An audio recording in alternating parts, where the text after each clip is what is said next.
बोली संतोषी माता की जय। संतोषी माता व्रत कथा।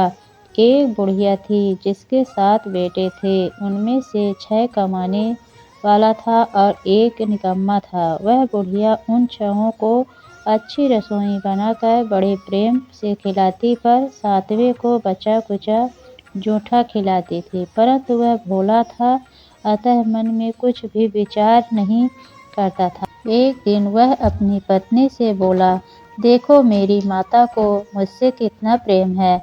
उसने कहा, वह तुम्हें सभी की जूठन खिलाती है, फिर भी तुम ऐसा कहते हो। चाहे तो तुम समय आने पर देख लेना।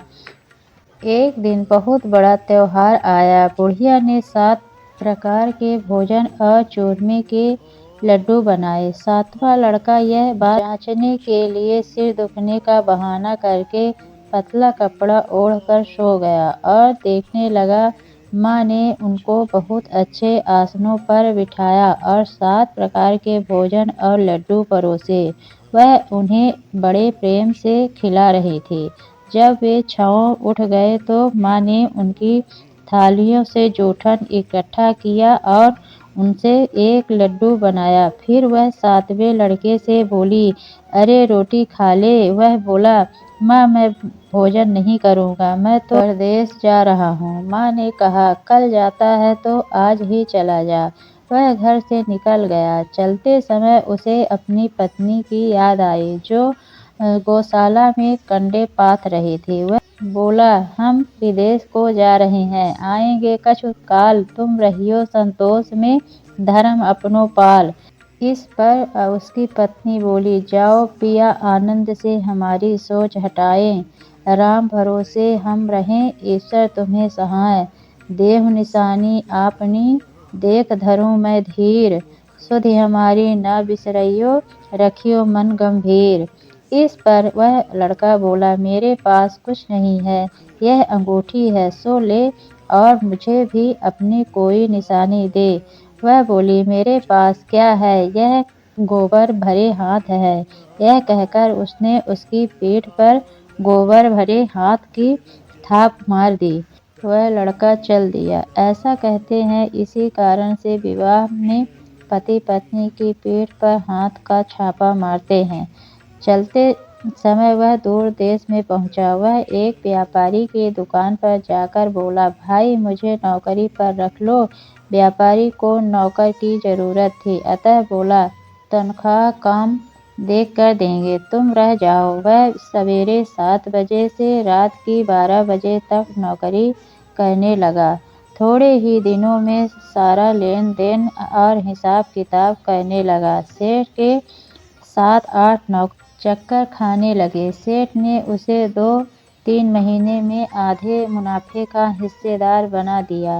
12 वर्ष में वह नामी सेठ बन गया और उसका मालिक उसके भरोसे काम छोड़कर कहीं बाहर चला गया। इधर उसकी औरत को सास और जेठानियाँ बड़ा कष्ट देने लगी। वे उसे लकड़ी लेने जंगल में भेजती, भूसे की रोटी देती, फूटे नारियल में पानी देती। वह बड़े कष्ट से जीवन बिताते थे। एक दिन जब वह लकड़ी लेने जा रही थी तो रास्ते में उसने कई औरतों को व्रत करते देखा। वह पूछने लगी, बहनों यह किसका व्रत है, कैसे करते हैं और इससे क्या फल मिलता है। तो एक स्त्री बोली, यह संतोषी माता का व्रत है, इसके करने से मनोवांछित फल मिलता है। इससे गरीबी, मन की चिंताएं, राजा के मुकदमे, कलह, रोग नष्ट होते हैं और संतान सुख, धन, प्रसन्नता, शांति, मन पसंद वर मिले।